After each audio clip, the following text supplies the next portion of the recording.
You were listening to The Breakfast Club, Maine's Big Z, 92.7, 21 degrees on a Monday. We were talking about Urinetown in the last segment. Different type of Urinetown in this situation. Laura Vorreyer, and I say this because she's talking about pet sitting, and all I can think of is my dogs. She's the author of the new book, The Pet Sitter's Tale. Laura is a pioneer in Hollywood pet sitting industry and author of The Pet Sitter's Tale. It is currently available on Amazon. So you pioneered the dog walking industry in Hollywood over 15 years ago. This sounds like a pretty cool thing. So how did this all get started? Accidentally, and people say pioneering. Of course, you don't know you're pioneering right? Something. You're Yeah. just, If you're pioneering at the time, you don't really know it till you kind of look back at it and go, hey, yeah, I guess I did. Well, what happened was I came out to L.A. from Chicago to be a makeup artist. That was my gig. I went to school to be a makeup artist. I had been in corporate sales in Chicago, and then I decided I'm done with the cold weather. I'm going to move to L.A. I'm going to pursue my career as a makeup artist. Came out to L.A. and just failed miserably. Couldn't get any work. Was struggling. Had to do a lot of working for free to reestablish myself with photographers, and it's just a drag, and struggling. It's difficult. So picked up extra work walking dogs for a gal who was an actress. She was also struggling, and one day she got on the set of a small film, and I was walking her dog, and out of a trailer comes Paula Poundstone, of all people. And Paula saw me and saw the dog and said, hey, are you a professional dog walker? And I said, yeah, I am now. So what do you need? I'll help you out. And that's how it all started, just very innocently, with Paula Poundstone asking me if I was a professional dog walker. Yes, you made the. It's not the worst. Yes, I am. I am. Are you a professional coach? Sure. Do you need me? Yeah, I could have been anything at that point, right? This is I actually thought about pitching Paula on my skills as a makeup artist, and it did go through my head. Okay, she's a working actress. She's working in the industry. Maybe she might hire me to be somebody who would do her makeup on a film or for a show or something. Maybe, but chances are, not. So just maybe go with what she's asking you to do right now. And I said yes to her. I started walking her dogs in Santa Monica, and then it kind of just snowballed because people saw me in the area around the same time every day with her dog. They saw how happy her dog was. And they just started approaching me and saying, hey, you're pretty reliable and dependable. You seem to know what you're doing. You show up around the same time every day. That's awesome. Walk my dog, too. And it was just right place, right time for me. And I'm really grateful that it turned out like that. The Pet Sitter's Tale is available now on Amazon. Amazon and Barnes & Noble's online and select bookstores and, of course, thepetsittertale.com. My website, you can check that out, too. We will have more with Laura Vorreyer around the bend. Maine's Big Z, 92.7, 105.5.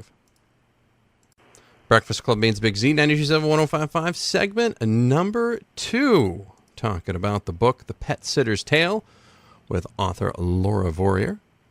You can get it now at Amazon, Barnes & Noble, or at her website, and that's the Pet Sitters, thepetsitterstale.com. Is that, did I nail that right? Mm-hmm. Okay, good. All right. I heard you say it once, and I'm like, that's what it is. So, yeah, that's good. All right. So that's good. You have a Vietnamese potbelly pig. What is the difference between a Vietnamese potbelly pig and, a normal potbelly pig? What's the... Oh, my gosh. The Vietnamese potbelly pigs are huge. They get really, really big, and they're, really almost impossible to keep in your house because they need to move around a lot, and then they need to do all sorts of pig-like behavior, and you don't want that done in your house. Even though people do have pigs in their homes, it's probably most best that they're outside in, area to graze and farm in. But I had a client who had a tiny potbelly pig, and I'm talking, I think it was between about 40 and 50 pounds, the size of a, pretty good-sized dog, and kept it in the house. Wow. Works out good. What kind of animals have you taken care of? So many. So people have a lot of exotic animals out here. So exotics are anything that's usually pretty much not cat or dog. So a lot of snakes, reptiles, fish, llama, potbelly pig, horses, chickens, birds, you name it. I mean, I've mostly taken care of cats and dogs, but you get the occasional person that has an exotic, like the llama. You know, the guy and his wife were really into rescue, and we had a sanctuary, an animal sanctuary, that had shut down here, and so all the animals needed home, and I know, like, somebody got a giraffe, somebody got a llama, you know, so people were just all clamoring to rescuing these exotic animals, and so he had rescued this llama, and they went away, and they said, hey, can you watch our dogs and the llama? There's nothing like being asked for llama favors, you know. It's funny. I live next door to, we had in the last place we lived, there was an alpaca farm next to us. And I remember my dog got loose once. I'm like, oh, God, what happens if the dog gets into trouble or something? And I ran over, and they're like, oh, boy, like, my dog's loose. They're like, oh, no, I'm worried about her. I'm like, why? Like, well, those alpacas get mad. I'm like, I didn't know that, you know? Like, I didn't realize that. But no, it's... Every time I hear of llamas, they can get really mad, and they can kick and they can spit, and they can let you know that they're not happy with you, and they're pretty powerful. So you want to stay on their good side. Yeah, I would agree with that. I would agree with that wholeheartedly. Coming up, we're going to talk about craziest instructions received from celebrity clients and more. We are talking with Laura Vorreyer. She is the author of the new book, The Pet Sitter's Tale. It's available now at Amazon, Barnes & Noble, and on our website, thepetsitterstale.com. More on the way. Maine's Big Z, 92.7, 105.5. Worldwide at the all-new mainsbigz.com.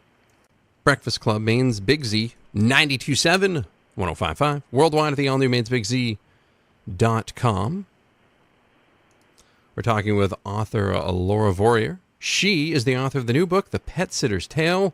It's currently available on Amazon, Barnes & Noble, and on her website, thepetsitterstale.com. It's the craziest thing instruction you ever received from a celebrity client. You know, they're always known for things. Like, I always joke with people when I do things, because I'm a Z-level celebrity as a local radio host, that, you know, I want, you know, green M&Ms only and things like that. You know, like really, really like random jerky things. Because I, you know, try to mock that sometimes. What's the craziest instruction you ever got from a celebrity client?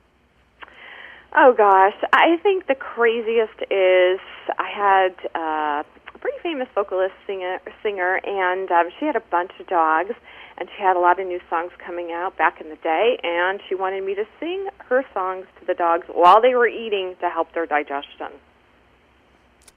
Wow. Yeah, that's pretty crazy, especially since I'm, like, not a great singer. Oh, boy. But the good thing was I didn't really have to audition for her. She just trusted that I could sing those songs to her dogs. That's hilarious. That's like... I can't. Oh, man. Can you play my movies while my dogs are eating? Because that will help them. Right, yeah. Hey, you know, I used to have I used to have friends that, you know, their parents or grandparents would have farms, and they'd always make sure that they were playing the radio in the barn so that the cows didn't get nervous. They found that they milked better with the music playing. Absolutely. You know what? A lot of people leave a television or a radio or even some background noise on for their pets because it really does make them less nervous because they're not hearing every single sound that's coming in from outside. And I think it really helps them with their loneliness and separation anxiety. I know for my dog, if I leave a little TV or radio on for him, which I don't always remember to do because you think, oh my God, I'm wasting electricity, but he seems to like it. It seems to make him less like just sitting around waiting for UPS or something, you know. He's just like, oh, there's music, there's a commercial. Like, they focus more on that sound than they do on what's going on outside the house, which can be good for pets that have anxiety. Yeah, no, that's a really good point. You know, a lot of people don't think of that. So maybe that's how they come back to not having all their stuff chewed up, possibly. Totally. Yeah, no, you have to. That's the first thing I tell clients when their pets have separation anxiety. You want to make sure that you're removing that thing that's making them anxious. And most of the time it's like, you left, they're anxious. When are you coming back? What am I going to do all day? You know, so I often say, leave television on, leave a radio on. Maybe you can give them a sort of a snug piece of clothing to wear, leave your shirt that you wore with them, something and toys and treats and things to distract them because, oh yeah, anxiety chewing is a big thing. I know a lot of clients deal with, like shoes that got torn up and bags and paperwork and mail. You know, they get bored and they're like, what do I do? Oh, I'll eat that stack of mail. Yeah, I mean, maybe I'll eat that kid's homework. No, that never happens. They never eat the kid's homework for real, though. You notice that? Like, that never actually happens. Like, it happens maybe once in a while, but it's not like they specifically seek out the homework. Maybe they eat the backpack and the homework's in it. That's true. That's true, because they got, like, the little extra lunch that's left in the backpack, and they're like, hey, your homework just happened to get in the way of the lunch. Yeah. That's what it was. You should have finished your snack pack there, champ. That's right. What you really, that's what you got to look at. We're talking with Laura Vorreyer. She is the author of the new book, The Pet Sitter's Tale. It's available on Amazon, at Barnes & Noble, and at her website, thepetsitterstale.com. One more segment around the bend, Maine's Big Z, 92.7, 105.5. Final segment, fourth and final segment with Laura Vorreyer. Great. Joining us now, author of the new book, The Pet Sitter's Tale. It's available on Amazon, Barnes & Noble, and at our website, thepetsitterstale.com. Are the Hollywood Elite dogs, like, do they act like Hollywood Elite dogs, or do they, like, warm up to you right away like an average dog would? I mean, is there really such a thing as an average dog, I guess? I don't know, as opposed to a celebrity dog? I'm not really sure. That's a good question, actually. So I think that most dogs are just happy-go-lucky, and they're really fine, as long as they have a roof over their head, people that love them, they go on walks, they get food. But I know that occasionally dogs do get spoiled. They get used to a certain lifestyle, and they become accustomed to it. Let's face it, when you're eating gourmet food and then you have to go back to, hamburger helper, maybe you're not so happy with that, and same with the dogs. So if they had that chef-prepared organic food that they love so much, and then, not so much sometimes, they know it. They know the difference between what is really great and what is just, common. So I think they kind of do get spoiled a little bit. Okay, so that does happen. That makes sense. What bit of advice would you give to anyone who wants to get into the pet care business? Just start where you're at. This is an easy business to break into because there's low overhead involved, and you don't have to have a big investment to get into it. If you love pets, I say take your pet if you have one and go door to door in your neighborhood, introduce yourself, introduce yourself to the local vet. Let people know that you're going to be pet sitting and dog walking if you're going to offer dog walking as part of your service. And just start where you're at. I mean, a lot of people need pet sitting and dog walking. You don't need a fancy website. You don't need a bunch of, flyers and paperwork and all this other stuff. I mean, a card's a good idea so you can leave somebody with something. But I think if you go on, any local app that has, your neighbors on it, I think ours in the neighborhood is next door, and you say, hey, pet sitter and dog walker available here, people will hire you. I mean, people are looking to hire people that they can get in touch with, that they know, that they can get a referral for, and they really want to hire someone who loves pets. So you have to let your enthusiasm and joy around pets come through. You have to be enthusiastic. It can't be just drudgery for you. You have to really embrace loving other people's pets. We have been speaking with Laura Vorreyer. She is the owner of the pet care company, Your Dog's Best Friend, a premier dog walking and pet sitting business in Los Angeles. She has taught pet sitting and dog walking classes in L.A. She's a passionate advocate for animal rights. She remains dedicated to pet rescue, and she's the author of the book, The Pet Sitter's Tale. It's available on Amazon, Barnes & Noble, or at our website, thepetsitterstale.com. Laura, thank you very much for joining us this morning. Really appreciate it. Oh, it was so much fun. Thanks for having me on. Thank you. More on the way. Men's Big Z, 92.7, 105.5.